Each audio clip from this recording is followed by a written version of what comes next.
Shalom in స్క్రిప్చర్స్కి మిమ్మల్ని ఆహ్వానిస్తున్నా. దేవుని కృపలో మీరందరూ బాగున్నారని అనుకుంటున్నాను. ఈరోజు మనం చూడబోయే టాపిక్ ఏమంటే, పరిశుద్ధ గ్రంథంలోని క్రొత్త నిబంధనలోని మత్తయి సువార్త ఎవరు రాశారు, ఎలా రాయబడింది, ఏ సందర్భంలో రాయబడింది, దాని లోపల ఉన్న సంగతులు ఏమి అనేసి వివరంగా మనం చూద్దాం. వీడియో చివరి వరకు చూడండి, ఆత్మీయ మేలులు పొందుకోండి. రండి వీడియో లోపలికి వెళ్దాం. యేసుక్రీస్తు స్థాపించిన దైవ పరిపాలన గూర్చిన సువార్తను రాసిన మొదటి వ్యక్తి అపోస్తలుడైన మత్తాయి అని, మరియు అతను దానిని అరామిక్ భాషలో రాశాడని చర్చి సంప్రదాయం పేర్కొంది. అయినను ఈ రోజులలో మనకున్న గ్రీకు సువార్త అయిన మత్తాయి అనువాదం చేయబడినదిగా కనిపించడం లేదు. స్వయంగా యేసుని వెంబడించిన లేదా అనుసరించిన అపోస్తలుడు తాను చూసిన, విన్న వాటిని రాయడం కంటే, ఆయన బాటలో అనగా యేసు మరణించిన తర్వాత తన బాటలో వచ్చిన శిష్యుడు లేదా గుంపు ఈ సువార్తను రాసి ఉంటారని అనుకోవడం విశేషం. ఏ సందర్భంలో ఈ సువార్త రాయబడిందో చూద్దాం. యెరూషలేం దేవాలయాన్ని నాశనం చేసిన తర్వాత యూదులు క్రైస్తవులను హింసిస్తున్న సమయంలో ఈ పుస్తకం రాయబడి ఉండాలి.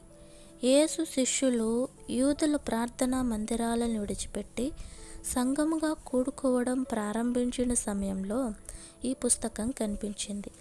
అటువంటి ప్రారంభ సంఘములలో నుండే క్షమాపణ మరియు సత్క్రియ తప్పనిసరి అని బోధించే వాతావరణం ఉందని ఈ సువార్తను చదువువారు అర్థం చేసుకోగలరు.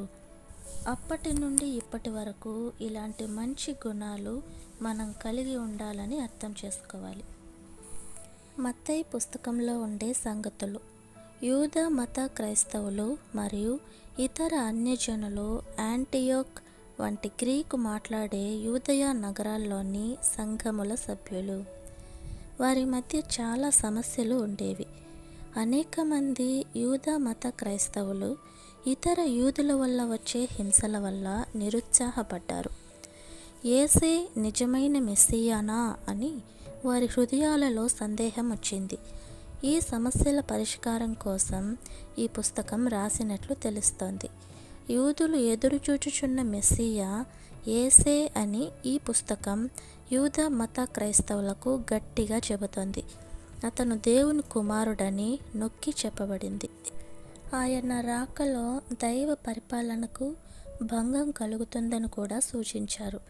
ఈ పుస్తకం యూద మత క్రైస్తవులు అన్యులను శిష్యులుగా చేసే పనిని చేయమని పిలుపునిస్తుంది. ఇప్పుడు వారు క్రైస్తవులుగా మారినప్పుడు కూడా ఈ చట్టం యొక్క పెరుగుదల గురించి వారికి చెప్పబడుతోంది. క్రీస్తు ధర్మశాస్త్రం యొక్క నెరవేర్పుగా కూడా ఈ సువార్త నొక్కి చెప్పబడ్డాయి. మీకు ఈ వీడియో నచ్చినట్లయితే లైక్ చేయండి, సబ్స్క్రైబ్ చేయండి, మీ ఫ్రెండ్స్కి షేర్ చేయండి. ఏదైనా సందేహాలుంటే కామెంట్ రూపంలో మాకు తెలియచేయండి. మరొక వీడియోతో మళ్ళీ కలుసుకుందాం. May God's peace be with you.